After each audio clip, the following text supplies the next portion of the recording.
हाँ जी दोस्तों, तो कैसे हो आप सभी। प्यारे बच्चों, जैसा कि सीबीएसई के प्यारे प्यारे बोर्ड वाले बच्चे हैं वो बेसब्री से अपने रिजल्ट का तो वेट कर रहे हैं कि सर हमारा रिजल्ट किस डेट को आएगा। बट उसके साथ साथ काफ़ी सारे बच्चों का कुछ सब्जेक्ट का एग्ज़ाम खराब भी चला गया है, जिनके कारण उनको डर है कि सर कहीं मैं फेल तो नहीं कर जाऊंगा या नहीं कर जाऊंगी, क्योंकि अगर बोर्ड में फेल हुए तो आपको पता है काफ़ी ज़्यादा प्रॉब्लम हो जाता है। इस केस में जो सीबीएसई का लेटेस्ट अपडेट है कि लेटेस्ट जो पासिंग क्राइटेरिया क्या है वो मैं आपको बताने जा रहा हूँ। उसके साथ साथ ये भी मैं आपको बताऊंगा कि अगर कोई बच्चा का 2 3 4 मार्क्स से कम रह गया पासिंग मार्क्स, तो क्या सीबीएसई उन बच्चे को पास करेगा या फिर 2 मार्क्स से फेल कर देगा। तो यही चीज मैं आपको बताने जा रहा हूं, तो वीडियो को लास्ट तक जरूर देखिएगा। और प्यारे बच्चों, ये वीडियो के बाद डेफिनेटली आप खुश हो जाइएगा, तो सब्सक्राइब भी जरूर कीजिएगा। ध्यान रखिएगा, यहाँ पर मैं कुछ भी अपने मन से नहीं बताऊंगा, जो भी ऑफिशियल चीज़ें हैं वही बताऊंगा। तो सबसे पहले मैं अगर क्लास 10th के पासिंग क्राइटेरिया की बात करूं, तो यहाँ पर आपका जो मेन सब्जेक्ट है उसमें 80 मार्क्स का थ्योरी का एग्जाम हुआ था एंड 20 मार्क्स का आपका प्रैक्टिकल का, यानी कि जो इंटरनल असेसमेंट होता है उसका हुआ था। दोनों मिलाकर आपका 100 मार्क्स होता है। तो ये 100 में आपको केवल एंड केवल 33 मार्क्स ही चाहिए होगा पास होने के लिए। फॉर एग्जाम्पल, अगर आपको 20 में इंटरनल में सपोज कि आपको 18 मार्क्स मिला हुआ है, तो आपको आउट ऑफ 80 ओनली अगर आप 15 मार्क्स भी लेके आ जाइएगा तो भी आप पास हो जाइएगा, क्योंकि आपको कंबाइन 33 मार्क्स चाहिए होता है। और अगर मैं आपको एक रियलिटी बताऊं तो इंटरनल में आप कितने भी बिलो एवरेज बच्चे क्यों ना हो, बहुत कमज़ोर हो पढ़ाई में, तो भी मिनिमम 99% स्कूल्स के अंदर मिनिमम 18 मार्क्स तो सबको दिया ही दिया जाता है आउट ऑफ 20। ये चीज़ को दिमाग में आप लोग रखिएगा। कुछ एक्सेप्शनल स्कूल होते हैं, उनकी बात मैं नहीं करूँगा। तो ये तो था क्लास 10th वाले बच्चों का। अब मैं बात करता हूँ क्लास 12th वाले बच्चों का। तो ध्यान रखिएगा, क्लास 12th में आपको क्या होता है कि प्रैक्टिकल में आपको अलग से पास होना है, जो कि प्रैक्टिकल 20 या फिर 30 मार्क्स का होता है अलग अलग सब्जेक्ट्स के अंदर। तो उसमें तो 100% बच्चे पास होते हैं, इवन बहुत अच्छा मार्क्स मिलता है, तो उसमें तो आपको टेंशन लेना ही नहीं है। बट जो 70 मार्क्स का पेपर होता है उसमें एनी हाउ आपको 23 मार्क्स चाहिए अलग से पास होने के लिए। एंड जो 80 मार्क्स का पेपर होता है उसमें एनी हाउ आपको 26 मार्क्स चाहिए पास होने के लिए। अब डेफिनेटली बच्चे बोलेंगे कि सर क्लास 12th वाले बच्चों के साथ पार्शलिटी क्यों होता है। प्यारे बच्चों, रीजन भी है क्योंकि क्लास 10th वाले बच्चे पहली बार बोर्ड एग्जाम देते हैं, तो डेफिनेटली वो थोड़े से डरे हुए रहते हैं।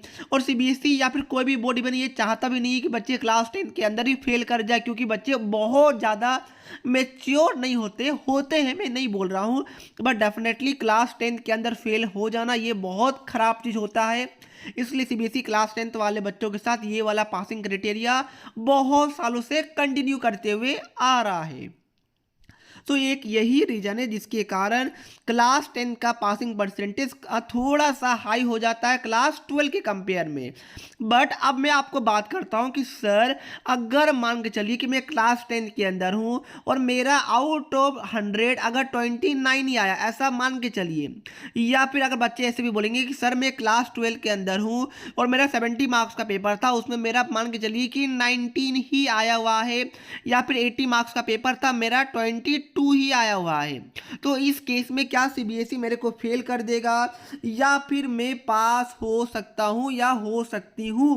तो प्यारे बच्चों, मैं जो ऑफिशियल बातें हैं जो हर साल हो रहा है वही मैं आपको बता देता हूं क्लियर वर्ड्स में, कि अगर कोई भी बच्चा क्लास 10 के अंदर है और अगर वो अप टू 4 मार्क्स से फेल हो रहा है, तो सीबीएसई 100% उन सभी बच्चे को पास करेगा। ये हर साल सीबीएसई का रूल होता है कि कोई भी बच्चे का 29 या फिर उससे ज़्यादा आए तो 110% बच्चे को बोनस मार्क्स देकर, ग्रेस मार्क्स देकर पास किया ही किया जाएगा। ये चीज़ को दिमाग में आप लोग रखिएगा। और अगर आप क्लास 12 के अंदर है तो इस केस में up to 6 marks, yes up to 6 marks तक आपको देकर पास किया जाएगा।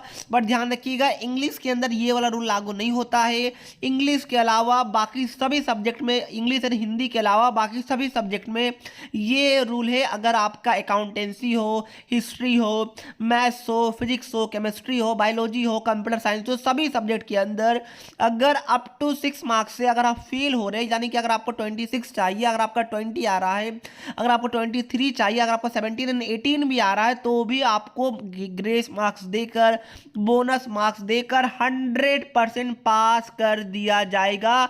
ये चीज को दिमाग में आप लोग रखिएगा। आप कभी भी सीबीएसई में कोई भी बच्चा 4-5 मार्क्स से फेल नहीं होता है, बट डेफिनेटली बहुत सारे बच्चे ऐसे होंगे कि जो मुझे एक रिजल्ट दिखा देंगे कि सर देखिए पिछली बार तो सीबीएसई ने एक बच्चे का 19 मार्क्स दिया हुआ है आउट ऑफ 70, 4 मार्क्स और दे देता तो बच्चा तो पास हो जाता। नहीं प्यारे बच्चों, ये गलत चीज है। जो बच्चा का 19 मार्क्स आया है, मैंने खुद उस बच्चे को बोला था कि आप रीचेकिंग के लिए अप्लाई कीजिए। तो जब बच्चे ने रीचेकिंग के लिए अप्लाई किया तो बच्चे का जो ओरिजिनल मार्क्स था वो था 10, बट 10 को बढ़ाकर सीबीएसई ने 19 लिख दिया ताकि बच्चे को ऐसा लगे कि वो कुछ मार्क्स से ही फेल हो गया, ताकि वो और मेहनत करे कंपार्टमेंट एग्जाम में, अपने नेक्स्ट एग्जाम में, ताकि बच्चा डीमोटिवेट ना रहे, मोटिवेटेड रहे। तो ध्यान रखिएगा कभी भी अगर आपको कोई बच्चा दिखता है कि वो 3, 4, 5 मार्क्स से फेल है, तो ध्यान रखिएगा वो बच्चा रियलिटी में कम से कम 10 से 15 मार्क्स से फेल कर रहा था। क्या बात क्लियर है?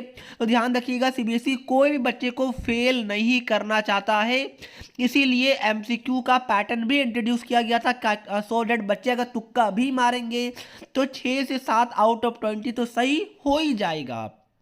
तो आई होप कि ये चीज़ आपको समझ में आया होगा।